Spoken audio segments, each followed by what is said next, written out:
Welcome to Ouch. Was that a ghost?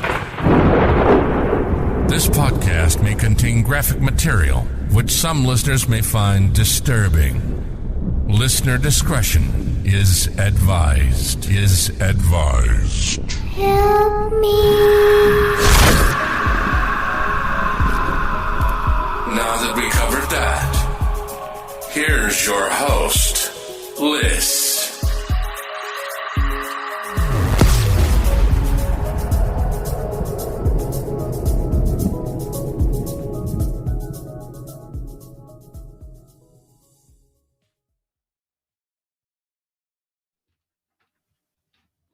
Ouch. Was that a ghost? With Liz and Chris Turner from Haunted Escapes with Chris and Diane. yay! We're doing our Christmas special. The Haunted Escape came over and are joining us, and we're sharing Christmas stories. Hi, everyone. Hello. Do you want to tell a little bit about your podcast? Yeah, sure. Our podcast, we've only been doing it for how long now? Well, we started in January of 2022, but then we took a break and Yeah, and things come up, so we haven't been as religious as we've wanted to get things out, but with the holidays and everything, I'm sure it's understandable. So basically what we do is we go places, we we'll either try to stay the night, or even if we just do like day trips there, and we wind up learning about some of the stories and the ghost stories in the area and whether or not the places are haunted. And then we just come back and then we tell people the stories that we've heard. And then we'll usually throw in like about what the trip was like, and we'll like some places that they can go there and things they can do while they're in the areas. yeah, we basically go to haunted locations and hotels and talk about them. Yeah, we don't we don't ghost hunt or anything. We just kind of go find out the stories, and then we relay the stories to people so they can hear it. So you get the best of it. You get to enjoy yourself, and you don't have to fight off spirits. Yes. Although sometimes spirits wind up messing with us, which has happened on a few of our. Oh, really? Stories. Yeah. Yeah, he's a ghost magnet. On which ones? On our haunted honeymoon ones at the Myrtles in Louisiana. Go ahead. I'm sorry.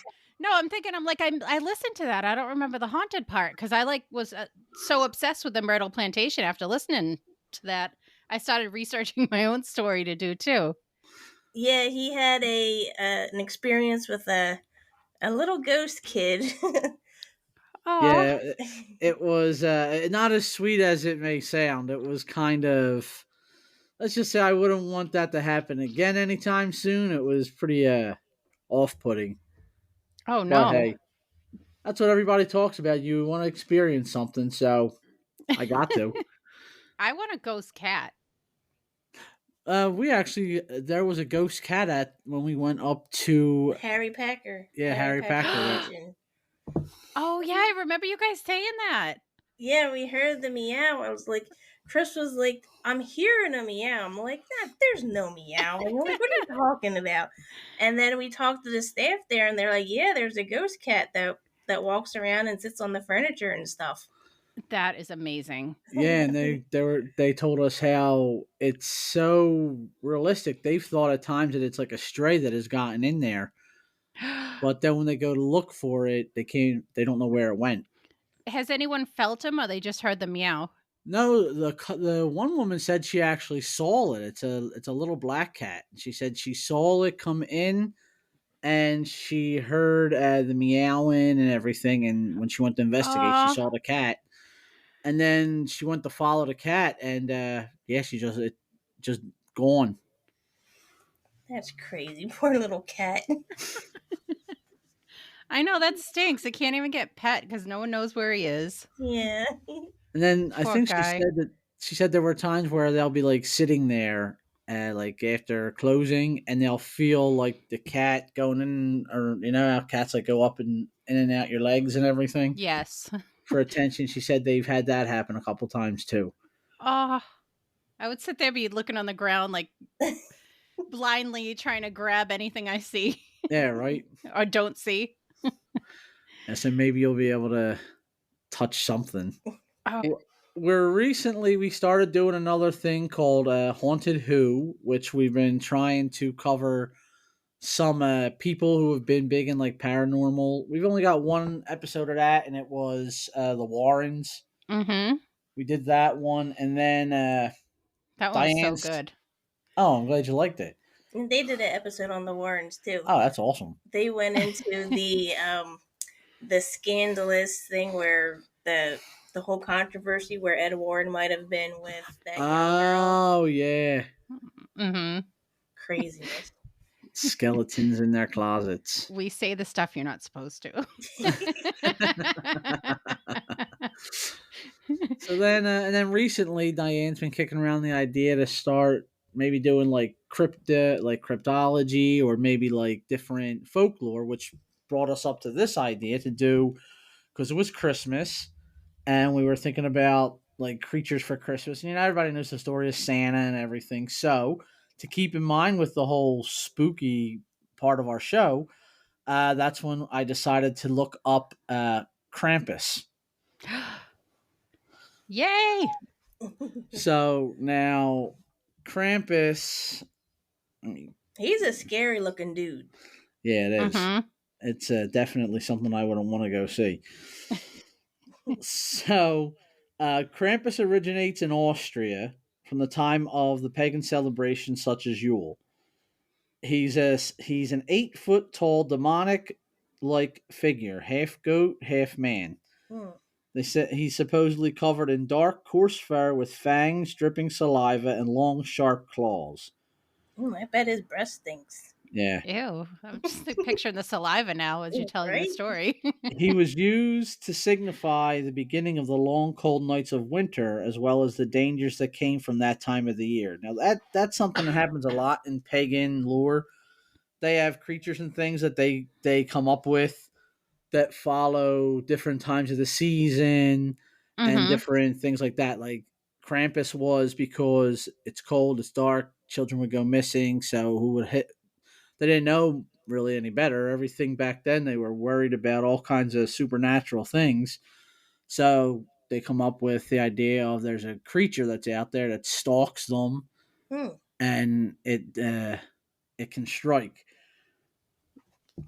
And there's Mm-hmm. also other ones like that too from other different things. Like there's the Green Man, and a lot of lore that goes with the Celts and the Druids and stuff, and that embodies the spring and so on and so forth.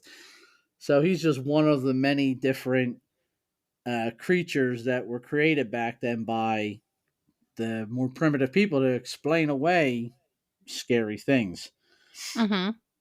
Now, a lot of Christian holidays have a root in paganism, because as the religion Christianity was spreading, in order to sound more appealing to pagans and to get them to convert, the church would decide to include their beliefs and then just like tweak them and adapt them to fit the church's narrative. Yep. They'd steal what they want, just steamroll over. Yeah. Be like, I like Exactly. that. I'll take that. Exactly. And Krampus is one of those beliefs.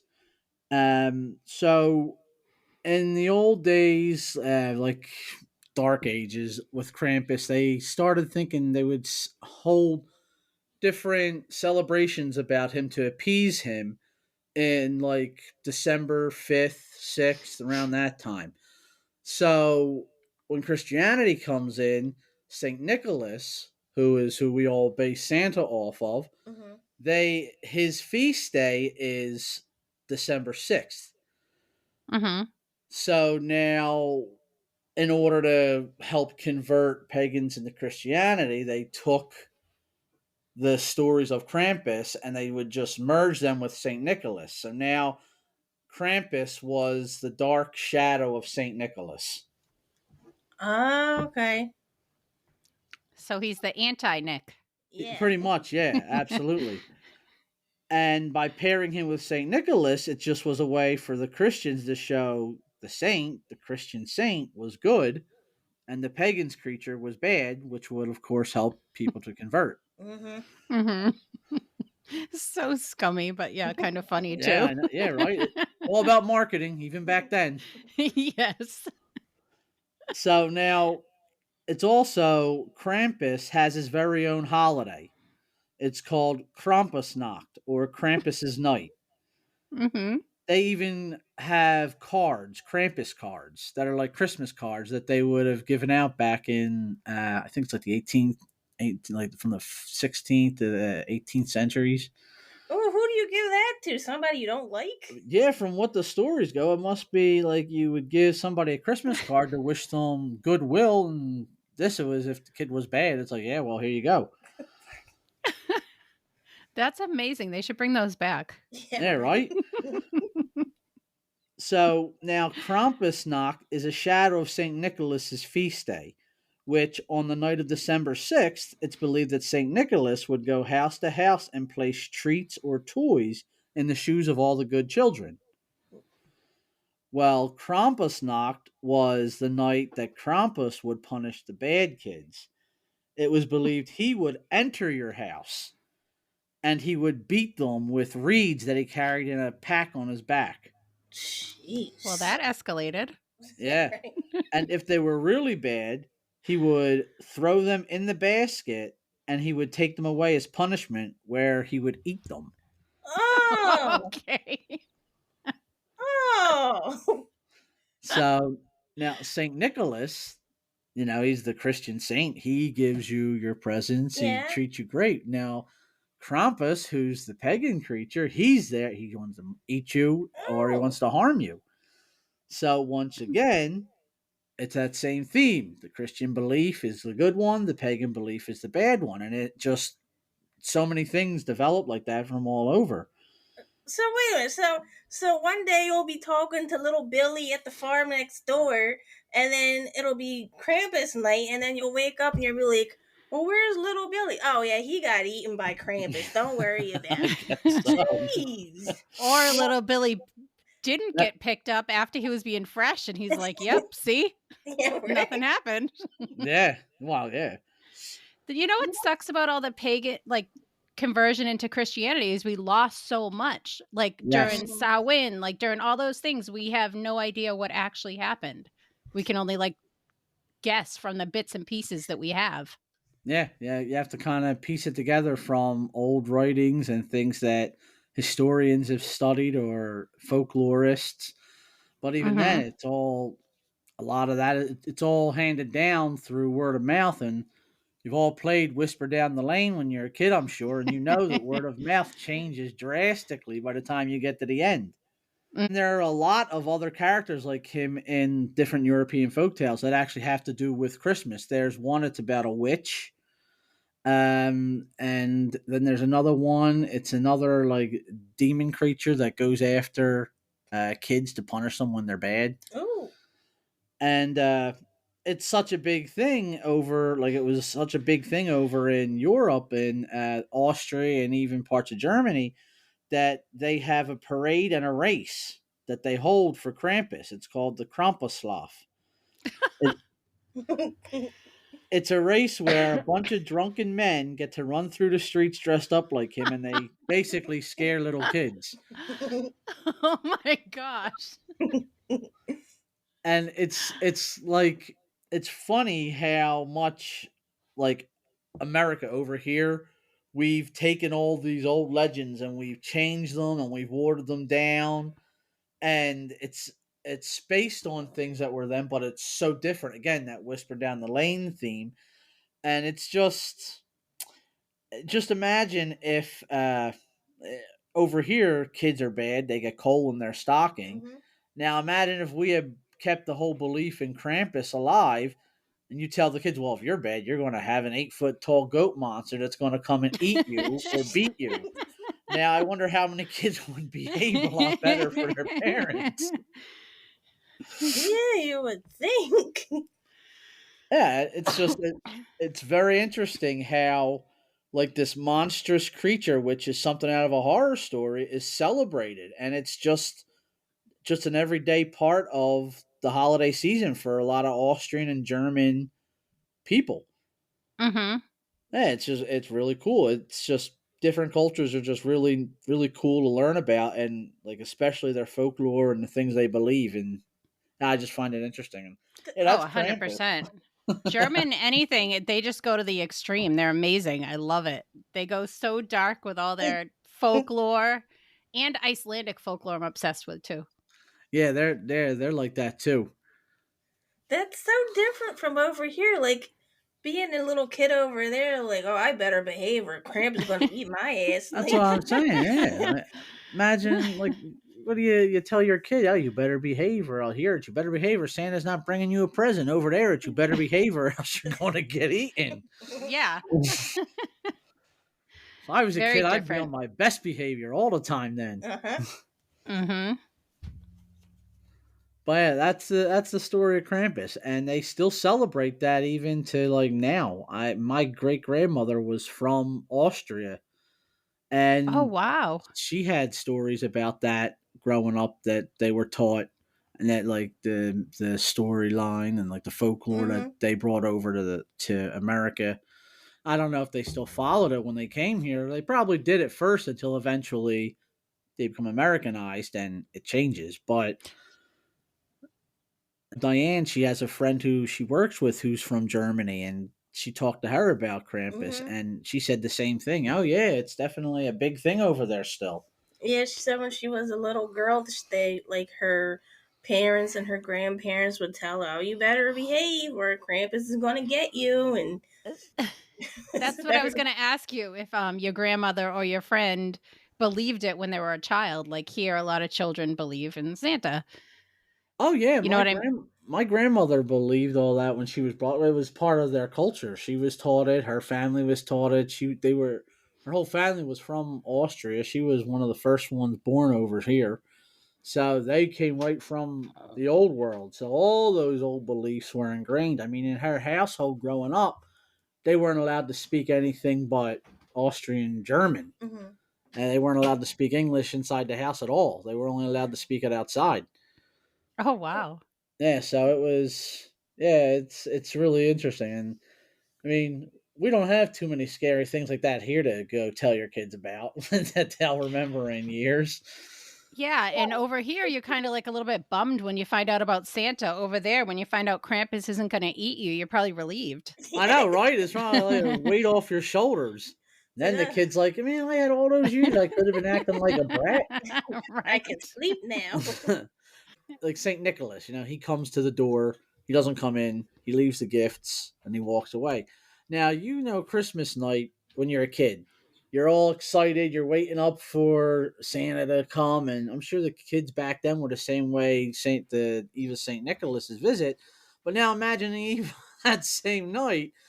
If you're imagine laying in bed and you start hearing your house settling or you hear noises in the house, I know my mind would be going right to, oh man, what did I do wrong?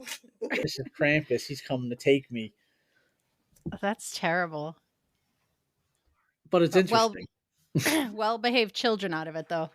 Yes, absolutely. Well, that was a fantastic story. The story I have for you guys today is Hans Trap, the Okay. Christmas Scarecrow. I don't know if you've ever heard of him. No, I haven't. No, he's been around as long as Saint Nick. And looking this up, I never knew that there was a story about Saint Nick. It started in Greece. It's the tale of the Greek bishop Myrna. Oh, And it's said that in the late 3rd to 4th century, Bishop Nicholas heard that a local innkeeper murdered 3 children and cut up their bodies, and Nicholas brought them all back to life. Doing this is what cemented his sainthood. Oh wow, I didn't know that. Again, a little side story within a story. I always do that. I'm sorry. no, that's cool. So, Hans Trapp, the Christmas Scarecrow, he was actually based on a real person. So, I'm going to tell you about the real man that inspired the lore. And the real man was Hans van Trotha, who was born into an aristocratic family living from 1450 to 1503. And because of his family status, he became a German knight, and he was enoffed, like given a property in exchange for a service, 2 castles to command in the Palatine area. Okay. But shortly after that, tension grew between him and the church because the church wanted some of the land back. And he was like, no, this was given to me. And it just became this huge dispute. Okay. And the church wouldn't concede to him. So in retaliation, he was like, okay, you know what? If you're going to do this, he had the water supply running by one of his castles. So he dammed up the river, cutting off the water supply to the church and the village. Oh, wow. Wow. The church complained, so he ended up ripping the dam down quickly, which flooded the entire town, devastating them financially, economically, everything. Oh, my God. Jeez. The emperor couldn't even get this feud to end, so he got the pope involved. So in 1491, the pope asked Hans von Trotha to come to Rome and explain his case. Like, tell me what's going on and see if we can come to some sort of agreement. Mhm. And this way you'll prove that you're still loyal to the church. And Hans von Trotha basically told him where to go. And instead of taking the trip, he just wrote this long letter highlighting any and all flaws that the pope had. Oh, jeez. Because of this, he was excommunicated that very year. And after he died, all the charges against him were dropped, but that was the story of the man that inspired this. And then Hans Trapp, or the Christmas Scarecrow, his story goes that Hans Trapp was not a well-liked man. He was described as rich, powerful, feared, and just a merciless man. But Hmm. this wasn't enough for him. He obsessively craved more money, more power. And it said that he even made a deal with the devil himself. Oh. Oh, wow. When the Pope heard of this, Hans was excommunicated. He was ostracized by the people and banished from the town, and all of his belongings and properties were seized. He had no choice but to go to live in the mountains of Bavaria in Germany, where he made a little house out of twigs and whatever else he could find. Mhm. And the Seems legend like a thing says, to do. yeah, right? Little Hansel and Gretel style. The Yeah, legend right. says that while he was living in isolation, the solitude caused him to become clinically insane, and his anger just grew and his evil festering. And there he developed a desire to try human flesh, because why not? Oh, yum. Delish. So he was like, all right, if I want this human flesh, I have to conceal my identity. So what he did was he started stuffing his clothes with hay, earning the Oh. name the Christmas Scarecrow. Oh, that's And itchy. that does sound terrible, doesn't it? And he would stand on the side of a path or a roadway and just wait. And one day, a 10-year-old boy walked by, and that's when Hans popped out of the scarecrow costume and stabbed the boy with a stick. And he brought him back to his lair, cut him up, and cooked him. Oh, And jeez. right before he took his first bite, he was struck with a divine lightning bolt, killing him. It's It's said it was God's way of showing him he was fed up with him. So to this day, Hans Trapp's spirit is still seen dressed as a scarecrow stuck in purgatory. Every Christmas, he goes along with Santa to visit children in the area, and he acts as a warning to be good or he'll drag you away, never to be seen again. I'm Oh assuming my he eats you. God. He That's serves really cool. It's cool. Well, I mean, like the whole idea behind it. Once again, it's like the Krampus thing. Who is Santa dealing with Hey here? man, he's got some shady dealings. He really does. You gotta make that a movie. But he serves as a lesson about becoming obsessed with power and wealth, and that's this cute story of a cannibalistic Christmas scarecrow. Oh man! Again, that's got it goes to show you how similar so many uh, like stories are from all over the world. Again, like Krampus and the Scarecrow. It's the same type of thing. Santa has somebody to deter kids from being bad. Something bad happens, this creature will do something to them, and the church is involved in all of it. Right? Oh my Yeah, you gosh. either got the 8-foot demon that's gonna either whip you or eat you, or you got the scarecrow that's gonna eat your flesh. Yeah, he just wants to try it. Yeah, right. Just a little, like a Whitman nibble. sampler. Gross. So gross. At least there's no cream-filled ones. Oh, Ew. cherry cordial. Yuck. Well, thank you guys so much for coming on. Oh, thank you for having Thank you us. for having us. And if you It's want been to check, fun. I'm going to be over on your podcast too. So everybody should go over there and check it out. Yes, they should. Absolutely. If you want to plug yourself one more time. We're Haunter Escapes with Chris and Diane. Like I said, we go all over, gather up ghost stories, and then relay them to people who listen. And we're going to start looking into more things on like folklore and cryptids, and we got a whole bunch of stuff that we're going to be trying out. Yep, So- wherever you listen to podcasts, you can find us. Yep. Thank you guys so much for coming on. Well, Thank thank you for you. having us on. Okay. Bye. Bye. All right. Bye-bye. Hold on. Thanks so much for listening. If you have a story you'd like us to share, email us at ouchwasthataghost@yahoo.com. Don't forget to follow our Facebook page. Ouch, was that a ghost?